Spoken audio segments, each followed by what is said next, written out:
حسن و جمال خوبصورتی ختم ہونے والی چیز ہے, خاندان اور قبیلہ حسب اور نسب ختم ہونے والا ہے, لیکن آپ نے آخری جو بات اہمیت والی تھی اس کو آپ نے آخر میں کون کیا, اور فرمایا وَلِدِينِهَا فَاصْبِرْ بِذَاتِ الدِّينِ تَرْبَتْ يَدَاكَ, کہ تم دینداری کو ترجیح دو گے تو تمہارے دونوں ہاتھ جو ہے سرخرو ہو جائیں گے, کامیاب ہو جائیں گے.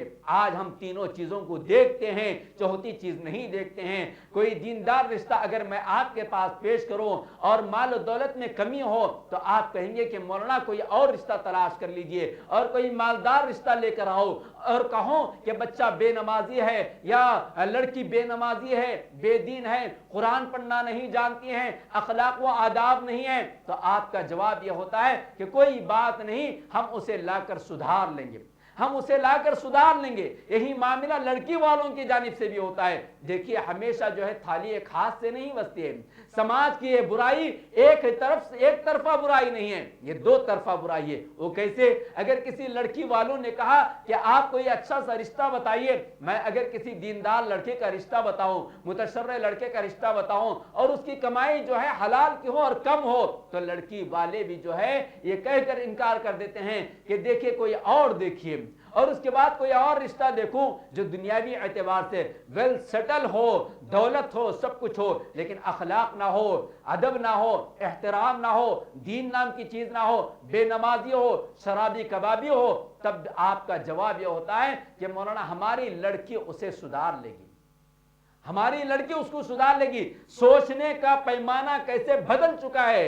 اگر لڑکا دیندار ہے, پڑا دیندار ہے, مال و دولت کم ہے, تو آپ کا یہ تصور نہیں ہوتا ہے کہ چلو ہماری لڑکی کی وجہ سے جو ہے اللہ تبارک و تعالیٰ اسے اور بھی رزق دے دے گا اور ہم اس کو سپورٹ کر دیں گے. ایسا جواب نہیں ہوتا ہے. لڑکی والے بھی قصوروار ہیں, لڑکے والے بھی قصوروار ہیں.